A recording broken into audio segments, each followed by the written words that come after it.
Sebenarnya sangat mudah ya Pak. Penyembahan selain kepada Allah itu banyak ya. Ya sudah saya awali dari mukadimah itu Pak Samani bahwa segala sesuatu yang disembah selain Allah, baik hukum ya, baik syariat ya, itu kalau tidak mengikuti perintah Allah bisa saja Allah menyebutnya ini adalah memusyrikkan hukum Allah. Bagaimana juga mengkultuskan menempatkan Allah ya selain daripada Allah sebagai pelindung, tempat as-somad ya, qul huwallahu ahad, Allah somad, tempat bergantung, tempat kita berharap, termasuk syafaat. Nah, 94 kan jelas.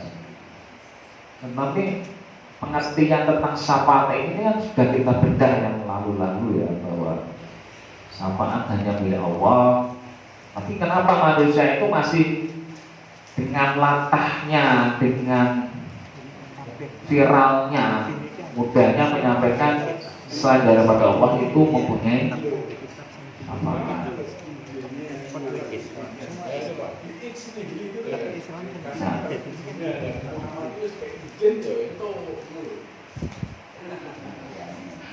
jadi sebetulnya mudah Pak, cuman orang susah untuk tidak mengambil selain dari Allah itu sebagai ilah. Jadi yang sangat susah sekali bagi manusia untuk meninggalkan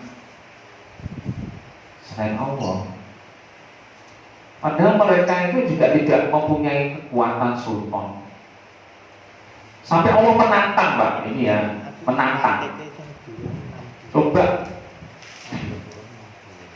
sesembahanmu, berhala-berhalamu, walaupun itu manusia ya, untuk menciptakan sesuatu yang diciptakan Allah, yang kecil saja, yang lalat gitu, lalat virus gitu, menciptakan sesuatu yang sama dengan ciptaan Allah.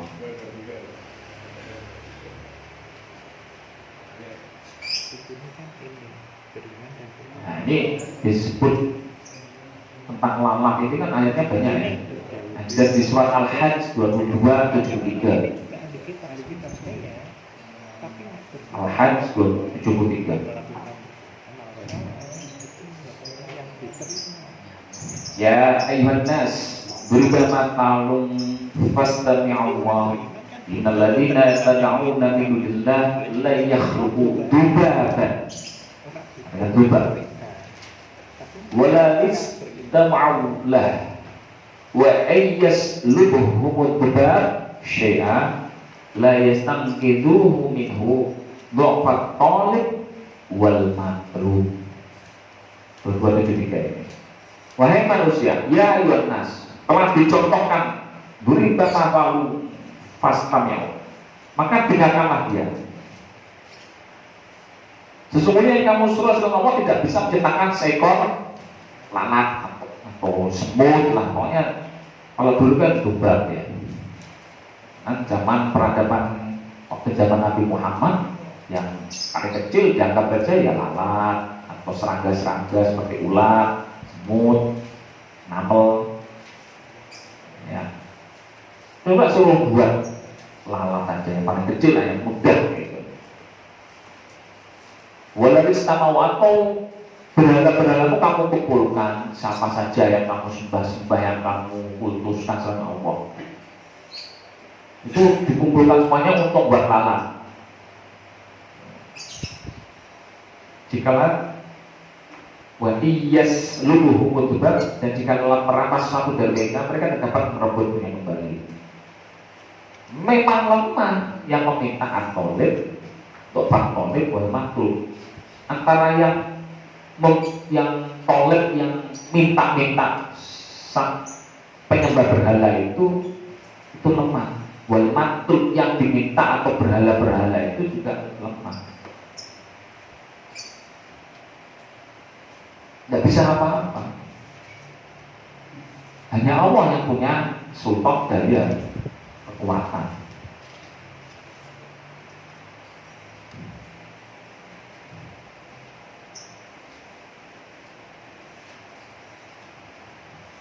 Ayatnya sebenarnya banyak sekali ya. Jadi kita ini diajak untuk berpikir. Ayat-ayat Allah itu diajak untuk berpikir, untuk semuanya itu berpikir dengan logis. Ini melihat manusia itu aneh-aneh gitu loh, menyematkan jimat, menyematkan dengan minta pertolongan selain Allah dan jin, manusia.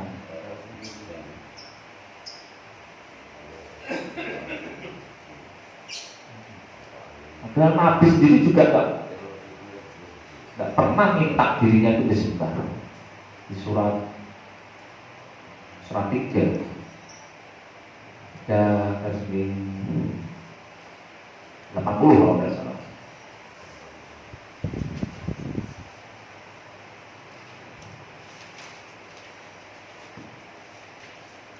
Nah betul. Wala ya'murukum an tattakhidul malaika wan nabiyyin arbaba. Aya'murukum bil kufri ba'da id antum muslimun. Itu sebelah kiri tengah. Benar ya Pak? Dan tidak dia menyuruhmu mengatakan malaikat dan nabi ini sebagai Tuhan. Nah, ini diawali dari surat 379. Atau kita bacanya dari ayat 3 garis miring 78. Wa inna minhum la fariqan yalwuna a'siratul kitab tahsabuna kitab. Ini nggak pernah saya sampaikan ya tentang masalah di grup WA ya. Wa inna minhum la fariqan yalwuna a'siratul kitab. Manusia ya, ada golongan yang memutar balikkan fakta ya dari lidahnya pada kitab. Nah, kita sabut agar kamu ini dari kita. Padahal dia bukan dari kita. Ini bukan dari Allah. Wa yaquluna huwa min indillah wa ma huwa min indillah. Dan mereka mengatakan ini dari Allah, dari Allah, dari Allah, dari Allah. Padahal dia bukan dari Allah. Dia itu mengucapkan Allah wahyul kadhibah, dusta Pak. Padahal mereka tahu dusta. Nah, itu dari dahulu Pak. Sejak zaman dahulu kala itu sudah berlanjut terus sampai sekarang. Ada manusia seperti ini. Kan fi'il mudhari. Wa inna fi fariqam minhum la fariqan yalmuna. Itu kan yalmuna itu kan fi'il mudhari. Kalau bahasa Inggrisnya itu kan present tense. Future present tense atau yang akan datang terus berlanjut sampai hari akhir. Kemudian ayat berikut maka dari baca ayatul kitab wa tahaqqa wa ubuwa thumma yaqulu lin nasi kunu 'abdan billahi wa lakin kunu rabbaniyina bima kuntum ta'lamul kitab wa bima kuntum tadrusun. Tidak ada orang yang diberi kitab hukum ya, seorang nabi. Nabi itu naik itu Pak, tidak pernah menyuruh Pak. Para nabi semua tidak pernah menyuruh pada kaumnya tuh, hei sembahlah aku. Nah sekarang nabi udah meninggal, kok disembah? Maaf, diminta-minta, dikeramatkan, maaf, kuburannya. Ini kan contoh ya. Apakah mereka hafal? Hafal Quran. Ayat ini hafal. Apa yang pernah disampaikan ayat ini?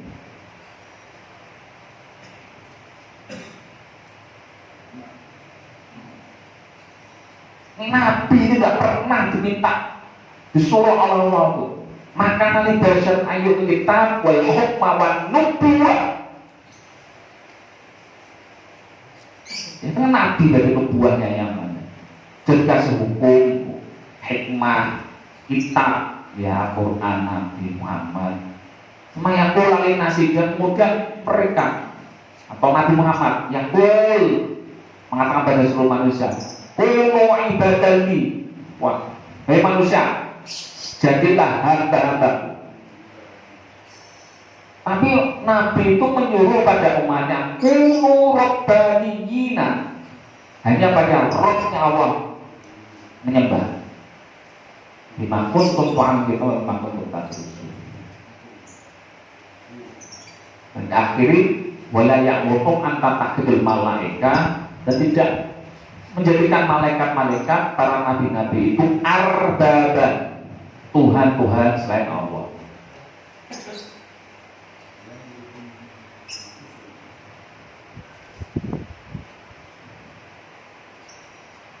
Jadi maaf saya sering menyampaikan itu dari beberapa ayat, itu bukannya satu ayat, tapi dilihat dari ayat sebelumnya atau selanjutnya. Jadi ada hubungannya. Kemudian surat 381 dari 378. Wa in akhadallahu mitsaqal nabi lamma adakum kitab al-haq wa hikmah tsumma ja'akum rasul musaddiqan lima ma'akum lakum surunah. Qala aqratu ma'akhatu ma'ana bil misri qalu aqrarna qala fashhadu anna ma'akum syahidin. Ayat ini menyatakan bahwa jika ada seorang nabi, ya, kemudian datang nabi berikutnya, atau nabi itu sudah meninggal dan umatnya itu meneruskan dakwahnya para nabi, kemudian datang nabi yang menyampaikan juga, yang musaddiq, ya, musaddiq lima ma'akum, latuk minum nabi wala tangsur. Apakah kamu akan beriman pada nabi tersebut? Ini kan ada pertanyaan tentang Pak Tata, tentang masalah apakah ahli kitab itu juga termasuk muslim. Ya kalau ahli kitab itu mengakui Nabi Muhammad, beriman pada Nabi Muhammad dan kitabnya yaitu Al-Quran, yaitu muslim. Tapi mereka kitabnya Taurat, Injil, ya ternyata kan sudah kena ini ya, virus ya 378 tadi. Akhirnya ya jangan muslim karena tidak mengaku Nabi Muhammad, tidak mau membantu Nabi latang surunah. Jadi paham ya? Kalau akro tuh akro tuh malah dari bisnis. Apa kamu itu setuju, akrotu, makhatu, dan menerima Allah dari bisnis? Mereka kami setuju. Para nabi itu setiap para nabi datang, kemudian ada para rasul atau nabi datang selanjutnya itu pasti saling membantu. Umatnya juga begitu. Tapi ternyata mereka tidak mengimani Nabi Muhammad, malah membuat Anda mengatakan bahwa Nabi Isa dari anaknya, kekasihnya, bahwa Allah ada 3.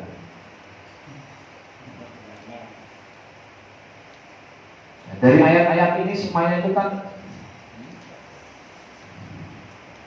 bisa memahami ya tentang pentakwilan, penafsiran Al-Quran itu dari satu ayat dengan ayat yang lain itu saling berkorelasi.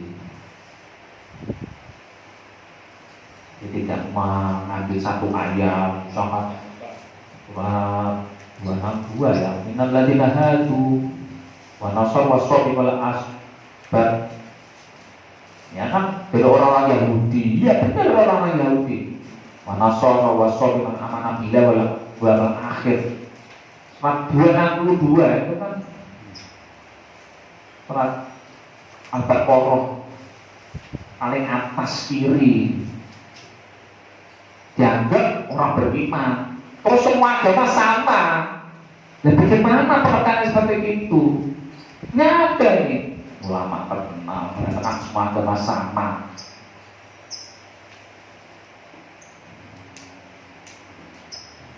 Benar kan?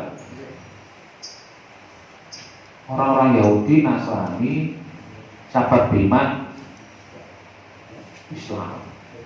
Gimana ini?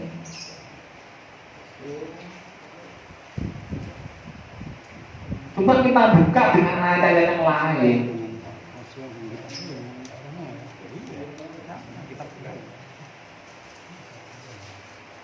Jangan sepenggal-penggal kita mengartikan, menafsirkan, mentakwilkan. Ayat ini akhirnya apa? Banyak sekali pelencengan, iwats kalau di Al-Quran itu. Pelencengan, pembengkokan.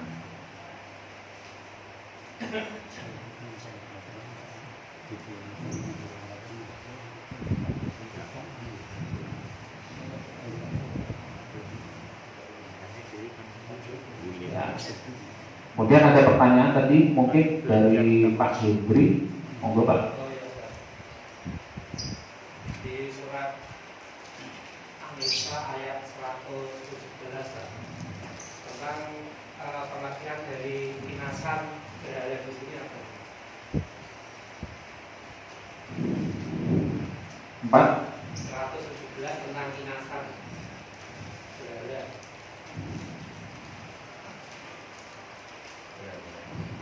Iya duna milu illa inas wa iya illa syaitan rajim. Inasan itu memang pengertiannya gitu. Musanna.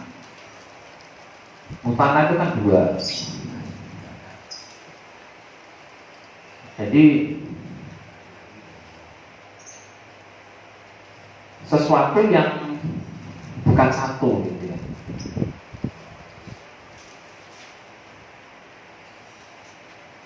Kalau diartikan di depan ini adalah berhala. Tapi kalau di NS ini adalah perempuan. Saya lebih contoh kepada arahnya ya berhala ya Pak. Karena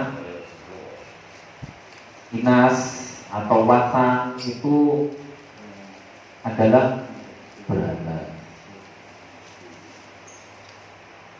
Jadi nanti dulu aja ya. Ini kan masalahnya berhubungan dengan ayat mutasyabihat. Jadi terjemahan NS itu kan dengan ayat-ayat mutasyabihat.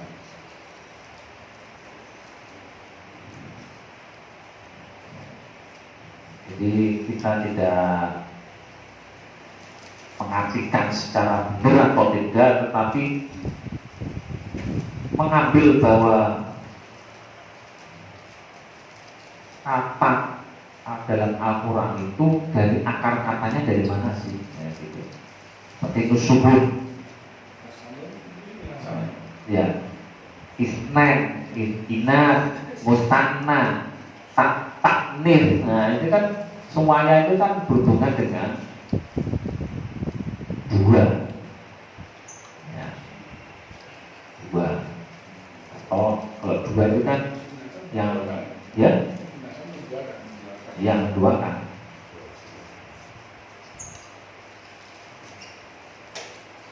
Jadi kan ini dengan 117 itu kan berhubungan dengan 116 bahwa ini kita baca di ayat sebelumnya tentang masalah kemusyrikan. Nah, kita wala yaghfiru ayyushraka bihi wa yaghfiru ma duna dzalika liman yasha. Iyaduna min illa inatha. Ya kan? Tentang musyrik kan, tentang perduaan selain Allah.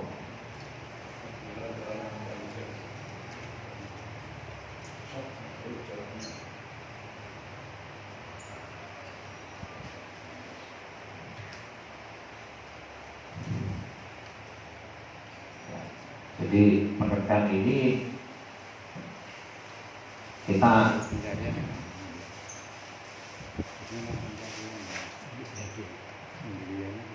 artikan ya seperti halnya berada di wajah sementara. Apakah boleh diartikan dengan arti kata perempuan? Ya boleh saja, karena memang di ayat-ayat yang lain inasa itu ada diartikan perempuan.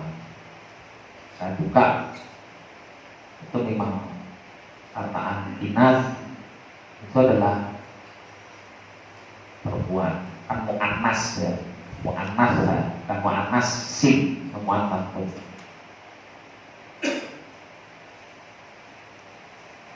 Tapi arti yang sesungguhnya itu adalah perbuatan istilahnya, perbuatan selain Allah.